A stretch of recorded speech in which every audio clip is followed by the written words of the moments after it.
Hello students. आज का हमारा टॉपिक है chaining on plain and sloping ground. सर्वेक्षण में लीनियर मेजरमेंट जब हम करते हैं और चेन से जब दूरियां नापते हैं तो कभी कभी हमें प्लेन ग्राउंड मिलता है और कभी कभी ग्राउंड वो स्लोपिंग मिलता है, लेकिन हमारा मकसद होता है हॉरिजॉन्टल डिस्टेंस नापना। तो यदि ग्राउंड लगभग हॉरिजॉन्टल है तो कोई विशेष असुविधा नहीं होती है चेनिंग करते समय, लेकिन ग्राउंड हॉरिजॉन्टल नहीं है, समतल नहीं है तो और स्लोपिंग ग्राउंड है तो उस समय हमें हॉरिजॉन्टल डिस्टेंस नापना होता है। तो उसके कई तरीके हो सकते हैं। तो पहले हम देखते हैं कि ग्राउंड यदि प्लेन है, लगभग हॉरिजॉन्टल है, तो वहाँ पे चेनिंग कैसे करते हैं, चेन द्वारा बिंदुओं के बीच की डिस्टेंस कैसे निकाली जाती है, कैसे नापी जाती है। प्लेन ग्राउंड में चेनिंग जब हमें करना होता है तो क्या मेथड है डिस्टेंस नापते हैं। जब भी चेन द्वारा दूरी नापनी होती है तो कम से कम 2 आदमियों की आवश्यकता होती है। 2 chainmen are required for measuring the length of a line which is greater than a chain length. 2 persons are required. The operation are known as leader and follower. 2 आदमी की जरूरत होती है जब एक चेन लेंथ से ज़्यादा लंबाई के पॉइंट होते हैं जिनके बीच में एक चेन से ज़्यादा की लेंथ दूरी होती है, नापना होता है, तो कम से कम 2 आदमी की जरूरत होती है। एक आदमी लीडर और दूसरा फॉलोअर कहलाता है। The chainman at the forward end of the chain who tracks the chain forward is known as leader. जो आगे चलता है, जो चेन को खींचते हुए दूरी नापते हुए चलता है, उसको लीडर के नाम से जानेंगे। The chainman at the rear end of the chain who holds the zero end of the chain at the station is known as follower. तो पीछे चलता है, चेन का जीरो पॉइंट जिसके पास में होता है या स्टार्टिंग स्टेशन से के ऊपर जो खड़ा रहता है व्यक्ति, वो फॉलोअर कहलाता है। और आगे आगे चेन लेके चलने वाला, चेन को पकड़ के खींचने वाला आदमी, वो लीडर कहलाता है।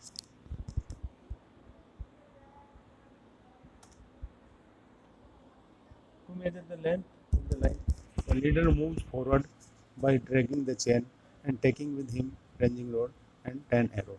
जब 2 सर्वे स्टेशनों के बीच में जो दूर दूर स्थित है, एक चेन लंबाई से ज़्यादा दूरी जिनके बीच में, उनको डिस्टेंस चेन से द्वारा नापनी होती है, तो आगे वाला चेन मैन यानी जिसको लीडर कहेंगे, वो चेन का एक हैंडल पकड़ के रखता हुआ और एक रेंजिंग रोड हाथ में लेके और 10 एरो उसके हाथ में रहेंगे, वो आगे चलेगा चेन को खींचता हुआ। The follower stand at the starting station by holding the other and of the chain. Chain का दूसरा सिरा, एक सिरा तो लीडर लेके चला जाएगा खींचता हुआ, दूसरा सिरा है वो फॉलोअर के पास रहेगा और वो स्टार्टिंग स्टेशन के ऊपर खड़ा हुआ उस हैंडल को पकड़ के खड़ा रहेगा। When the chain is fully extended, the leader holds the ranging rod vertically at arm's length. तो चेन पूरी सीधी हो जाती है तो आगे वाला व्यक्ति लीडर है, वो रेंजिंग रोड को खड़ा करता है, लगभग उस चेन लाइन में खड़ा करता है और सबसे पहले वो रेंजिंग करता है। The follower directs the leader to move his rod to the left और right until the ranging rod is exactly in the line.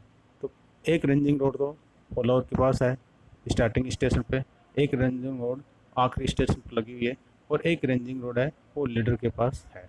तो स्टार्टिंग स्टेशन पर खड़ा हुआ फॉलोअर है, वो उस रेंजिंग रोड से देखता हुआ, आखिरी स्टेशन की रेंजिंग रोड को देखता हुआ और उस लीडर की रेंजिंग रोड को इस चेन लाइन के ऊपर रेंज करवाता है। तो उसको डायरेक्शन देता है लेफ्ट या राइट मूव करने के लिए, जिससे तीनों रेंजिंग रोड एक लाइन में आ जाए, एक सीध में आ जाए। स्टार्टिंग स्टेशन की लाइन रेंजिंग रोड, आखिरी स्टेशन पर लगी हुई रेंजिंग रोड और लीडर के पास जो रेंजिंग रोड है वो दोनों एक लाइन में आ जाती हैं। तो ये रेंजिंग का प्रोसेस पूरा हो जाता है, तब वो रेंजिंग रोड को ज़मीन में गाड़ देता है। Then the follower holds the zero end of the chain by touching the starting peg. और तब जब एक सीध में लाइन स्थापित हो जाती है, तीनों रेंजिंग रोड एक सीध में हो जाती है, तो पीछे वाला चेन मैन है वो जीरो पॉइंट है वो स्टार्टिंग स्टेशन के ऊपर टच करता है चेन का। The leader stretches the chain by moving it up and down with both hands and finally place it on the line. Leader है वो चेन को सीधा करता है और चेन को हाथ से पकड़ के जोर से झटका ऊपर नीचे झटका देके उसको सीधा करता है और सर्वे लाइन के ऊपर लेके आता है और फिर उसको ज़मीन पर रख देता है. He then insert an arrow on the ground at the end of the chain and mark it with the cross.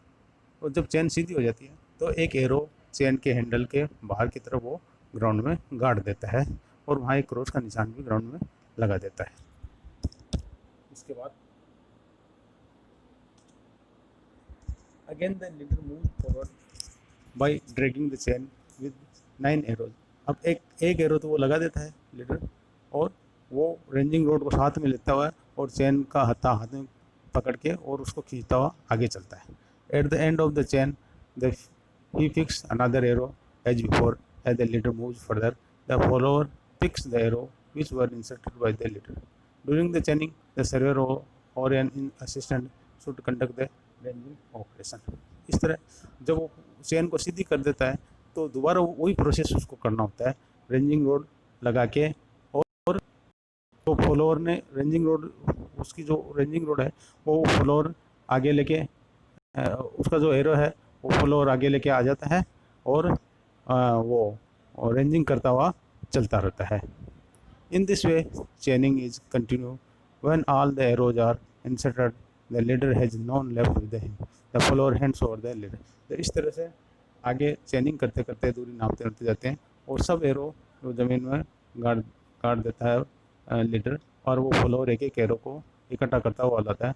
तो लास्ट में वो 10 के 10 एरो फॉलोअर के पास आ जाते हैं और जब और आगे चेनिंग करनी होती है तो लीडर उसको उससे एरो मांगता है तो वो फॉलोअर उसको एरो देके आ जाता है. To measure the fractional length, जब पूरी लंबाई नप जाती है और लास्ट वाले स्टेशन के ऊपर जब लंबाई नापनी होती है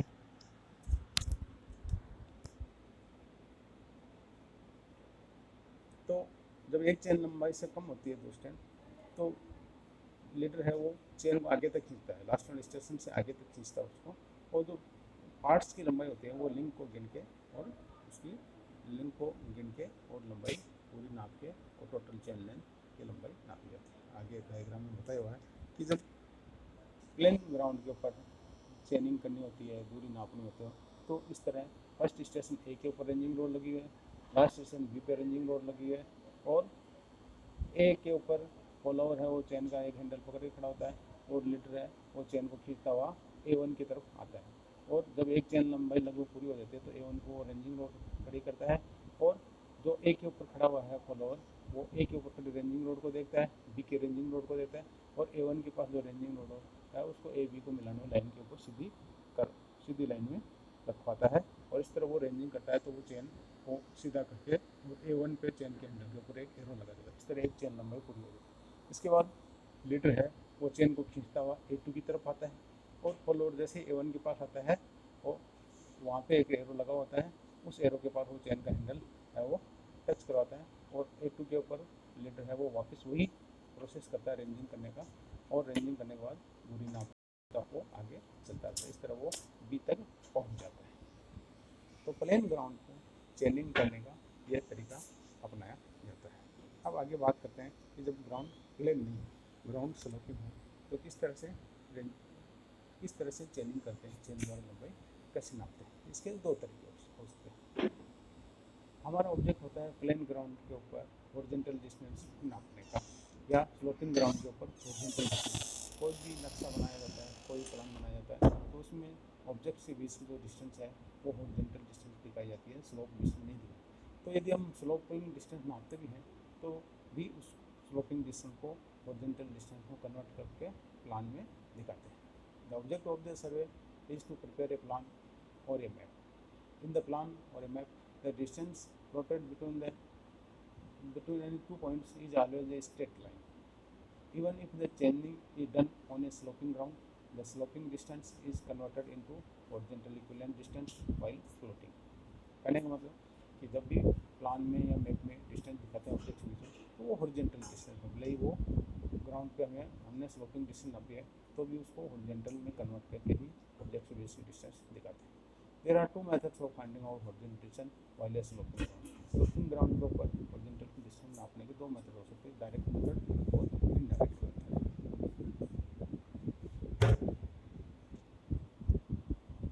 direct method, this method is also called method of stepping. In this method the distance is measured in small horizontal steps, थोड़े थोड़े टुकड़ों में करके दूरी नापना को डायरेक्ट मेथड में लिया जाता है। हॉरिजॉन्टल डिस्टेंस नापते हैं, पूरी डिस्टेंस को थोड़े थोड़े टुकड़ों में विभाजित कर देते हैं और छोटे छोटे पार्ट्स में हॉरिजॉन्टल डिस्टेंस नापते हुए चलते रहते हैं और सभी पार्ट्स की हॉरिजॉन्टल डिस्टेंस को जोड़ के और टोटल हॉरिजॉन्टल डिस्टेंस निकाली जाती है। A suitable length of chain और टेप से L1 is taken. The follower holds the zero end of the tape at the point on the top of the hill or sloping ground at the point A. आगे diagram में देख के इसको समझते हुए चलेंगे। The tape is stretched horizontally from A at small length L1 of 3 to 5 meter. The point at the end of L1 is dropped and marked on the ground as A1. From A1, again tape is stretched exactly in a horizontal plane at a convenient step is a L2 and drop end of the L2 on the ground as B1. Likewise, entire length of line on the sloping ground with इस तरह पूरी length नापी जाती है। आगे आगे diagram में इसको समझाया हुआ। Finally, the total horizontal length of the line AB D is obtained. D is equal to L1 plus L2 plus L3 plus L4 plus L5 so on Ln, where Ln the last step of the given survey line. इसको अच्छी तरह समझने के लिए diagram में देखते हैं कि छोटे छोटे स्टेप में नापते हैं। सबसे पहले एक के ऊपर चेन या टेप को पकड़ के और उसको हॉरिजॉन्टली सीधा वो स्ट्रेच करते हैं और फर्स्ट पॉइंट के ऊपर आके और जो भी दूरी डिस्टेंस होती है हॉरिजॉन्टल L1 नाप लेते हैं। फिर व्यक्ति है वो L1 पॉइंट के ऊपर आके उसको सीधा हॉरिजॉन्टल करता है 2 पॉइंट तक आके L2 डिस्टेंस नापते हैं। इस तरह डिस्टेंस नापते नापते वो B तक पहुँचता है और फिर सभी डिस्टेंसेज को L1 L2 L3 L4 L5 को जोड़ते हुए टोटल हॉरिजॉन्टल डिस्टेंस वो कैलकुलेट करता है। जैसे कि आगे की डायग्राम बताया हुआ, तो व्यक्ति एक हॉरिजॉन्टल डिस्टेंस नाप रहे हैं स्लोप ग्राउंड के ऊपर, तो सबसे पहले वो टेप को हॉरिजॉन्टल करते हैं और फिर उस वहाँ तक की डिस्टेंस वो फर्स्ट ए से बी तक की पॉइंट की डिस्टेंस वो नापते हैं और साथ साथ हॉरिजॉन्टल डिस्टेंस के साथ साथ वो वर्टिकल डिस्टेंस भी नापते रहते हैं। इस तरह स्टेप्स में डिस्टेंस नापते हुए वो ए से बी तक पहुंचते हैं। तो इस डायग्राम दिखाया हुआ है कि हॉरिजॉन्टल डिस्टेंस पर फर्स्ट स्टेप में 1.85 नापी, फिर वर्टिकल डिस्टेंस 0.72 मीटर, फिर सेकंड हॉरिजॉन्टल डिस्टेंस 1.75 मीटर नापी, फिर वर्टिकल 0.35 मीटर, फिर थर्ड में हॉरिजॉन्टल 1.52 मीटर नापी और वर्टिकल 0.74 मीटर। तो इस तरह टोटल हॉरिजॉन्टल डिस्टेंस तीनों हॉरिजॉन्टल दूरियों को जोड़ते हैं 1.85 प्लस 1.75 पर 1.5 मीटर टोटल हॉरिजॉन्टल। और दोनों पॉइंटों के बीच में यदि वर्टिकल डिस्टेंस पूछी है तो टोटल वर्टिकल डिस्टेंस है, तो टोटल जो वर्टिकल ड्रॉप है तीनों वर्टिकल ड्रॉप चारों वर्टिकल ड्रॉपों को जोड़ के टोटल वर्टिकल ड्रॉप निकाले थे। तीनों वर्टिकल ड्रॉप 0.75 मीटर 0.35 मीटर और 0.475 मीटर जो है टोटल ए और बी के बीच में वर्टिकल डिस्टेंस है कैलकुलेट कर लेते हैं। इस तरह स्टेप्स में हॉरिजॉन्टल डिस्टेंस स्लोप ग्राउंड पे नापने का ये मेथड काम में लिया जाता है। इसके बाद देखते हैं इनडायरेक्ट मेथड में क्या होता है। Indirect method involves calculation from the directly measured length. These methods are briefly explained here.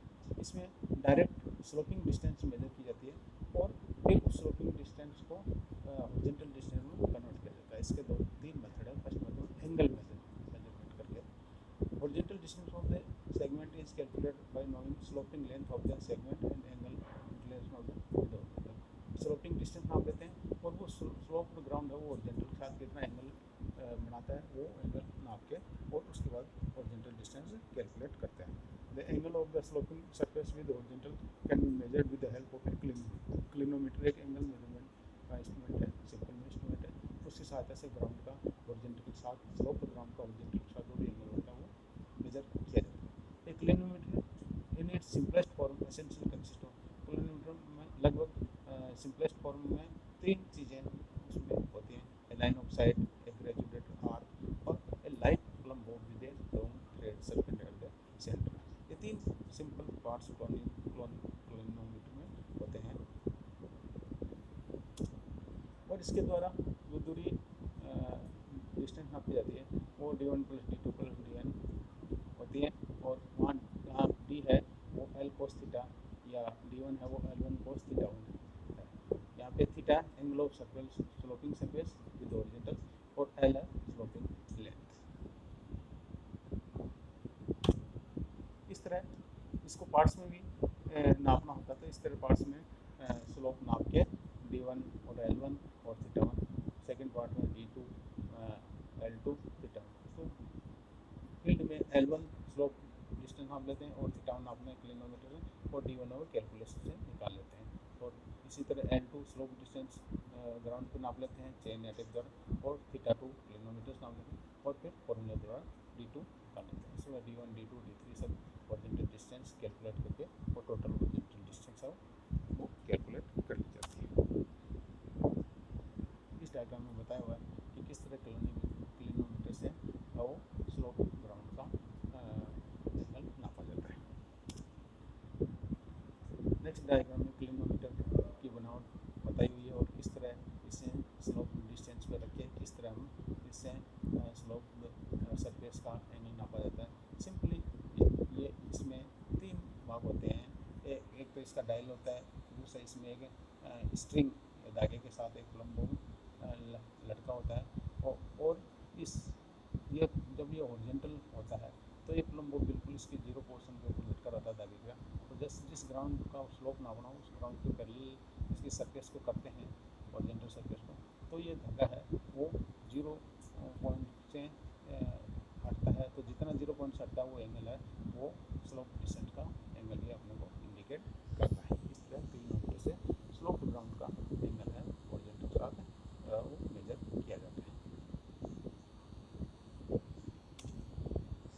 Second method difference in level.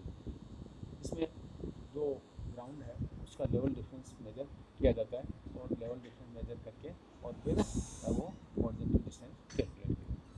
If elevation difference between two terminal points and the sloping distance between the two terminal points is known, the horizontal distance S can be calculated by h is equal to L square minus D square, where L sloping length और D elevation difference between two points। दोनों बिंदुओं के बीच की elevation difference D है और दोनों बिंदुओं के बीच का slope distance L है। तो √ L square minus D square वो horizontal distance फॉर्मूला द्वारा कैलकुलेट कर ली जाती है। कि किस तरह अपन स्लोप डिस्टेंस L है वो ग्राउंड पे नापते हैं और किस तरह से कोई लेवल मेजरमेंट इंस्ट्रूमेंट से जैसे डंपी लेवल से वो दोनों पॉइंटों के बीच का लेवल डिफरेंस कैलकुलेट कर लेते हैं, मेजर कर लेते हैं, ऑब्जर्व कर लेते हैं और फिर D और L के सहायता से horizontal distance H = D square calculate कर लिया जाता है। थर्ड मेथड स्लोप ग्राउंड के ऊपर हॉरिजॉन्टल डिस्टेंस मेजर का थर्ड मेथड है वो हाई पोटेंशियल अलाउंस मेथड है, कर्ण भर्ती मेथड है। हाई पोटेंशियल अलाउंस या इसको कर्ण भर्ती मेथड में कहते हैं। जैसा कि हमें पता है कि हॉरिजॉन्टल डिस्टेंस है वो हमेशा स्लोप डिस्टेंस से कम होती है ट्रायंगल का रूल लगाया हुआ है। तो in this method the correction is applied in the field at every chain length and at every point where the slope changes. आगे डायग्राम में इसको और अच्छी तरह समझेंगे। The chaining is done on the sloping ground but instead of putting the end arrow at the actual end of the chain, it is put at some advanced distance and the point is considered at the end of the chain length। Slope ground पे ही chain द्वारा लंबाई नापी जाती है इसमें, लेकिन and point के ऊपर एरो लगा के चेन के एंड अगले हैंडल के बाहर की तरफ एरो न लगे, कुछ थोड़ी सी ज़्यादा दूरी पे एरो लगाया जाता है। ये जो ज़्यादा दूरी का एरो लगाया जाता है ये अलाउंस है वही पोटेंशियल अलाउंस कहलाता है। ये क्यों होता है आगे डायग्राम में स्पष्ट कर। In this method the chain of 20 metre length and set a point A dash, therefore sloping length L = 20 metre. 20 metre की चेन ली हुई है, स्लोपिंग ग्राउंड के ऊपर इससे नापेंगे, मान लीजिए वो ए डैश पॉइंट तक पहुँचती है, तो ये जो स्लोपिंग लेंथ है L है वो 20 मीटर है। But the actual horizontal length H is less than 20 metre. लेकिन इस स्लोपिंग डिस्टेंस 20 मीटर के कॉरस्पॉन्डिंग यदि हॉरिजॉन्टल डिस्टेंस अपन लेंगे तो इस 20 मीटर से कम आएगी। and the calculation is required to calculate horizontal distance based on the theta angle of inclination of the ground. Ground का इंक्लिनेशन एंगल थीटा है, उसके बेस पर इसकी कैलकुलेशन आधारित है। जैसा कि इस डायग्राम में बताया गया है कि जब स्लोपिंग ग्राउंड के ऊपर बी से ए डैश तक एक चेन लंबाई होती है, लेकिन इसके इसके प्रोपोर्शनेट जो हॉरिजॉन्टल डिस्टेंस है वो इससे थोड़ी ज़्यादा होती है। तो हॉरिजॉन्टल डिस्टेंस, एक चेन हॉरिजॉन्टल डिस्टेंस के प्रोपोर्शनेट यदि स्लोप डिस्टेंस है वो A1 से A1 B से A1 ना होके B से A तक होगी, तो A से A1 या A डैश से A तक की जो डिस्टेंस है वो एक एक्स्ट्रा डिस्टेंस है। चेन की लंबाई A डैश पर ख़त्म हो जाती है, लेकिन हमें जो एरो लगाना होगा वो A पे लगाएंगे, तो ये A डैश से A तक ये अलाउंस है, वो हर चेन लंबाई के बाद लेते हुए और एरो लगाते हुए चलेंगे, और इस तरह ये जो डिस्टेंस आएगी वो हॉरिजॉन्टल डिस्टेंस आएगी। चेनिंग करेंगे स्लोप डिस्टेंस पे, लेकिन ये अलाउंस हर बार चेन के ऊपर लगाते हुए और उस स्लोप डिस्टेंस को हॉरिजॉन्टल डिस्टेंस में कन्वर्ट करते हुए और चेनिंग करते जाते हैं। Horizontal H is equal to L plus A cos theta, where H is intended to make one chain length. A is equal to A dash. Therefore, H is equal to L plus A cos theta. Here A dash B is one chain length यानी 20 metre. Therefore, H is equal to या L is equal to capital L is equal to 20 metre. तो इस formula लगता है 20 is equal to 20 plus A into cos theta. So 20 sec theta plus 20 plus A, और small a is equal 20 sec theta minus 20 या small a is equal 20 sec theta minus 1। यहाँ पे a hypotenusal allowance 20 metre chain के लिए, और chain other than 20, यदि 20 metre chain नहीं है तो ए हाइपोटेंशियल अनाउंस की वैल्यू होगी एल यानी चेन की लंबाई into sec theta minus 1, where L is the length of the chain in metre. Thus, the arrow is inserted at L plus A distance on the ground instead of the end of the line. तो इस तरह इसमें समझने की बात ये है कि जब स्लोपिंग ग्राउंड के ऊपर अपन चेनिंग करते हैं तो जहाँ चेन का एंड होता है वहाँ एरो ने लगा के तो हाइपोटेंशियल अलाउंस होता है थोड़ा सा डिस्टेंस और आगे नापते हुए एक के बराबर हाइपोटेंशियल अलाउंस के बराबर डिस्टेंस लेते हुए और वहाँ पे एरो लगाया जाता है, और वहाँ ये माना जाता है कि यहाँ तक ये चेन लंबाई है वो ओरिजेंटल लंबाई के बराबर। तो इस तरह हर बार जितनी बार भी अपन चेन ग्राउंड के ऊपर नापेंगे चेन से दूरी, उतनी बार हाइपोटेंशियल अलाउंस जितनी दूरी बढ़ा के उसमें नापते हुए चलते हैं, जिससे कि वो ओरिजेंटल इक्विवेलेंट के बराबर हमें वो value they. Thus the arrow is inserted at L plus A distance on the ground instead of at the end of the chain. Thus the horizontal distance of this floating distance on ground is equal to 1 chain length. इस तरह horizontal distance है वो calculate कर ली जाती है। तो ये method sloping ground पे चेनिंग किस तरह की जाती है।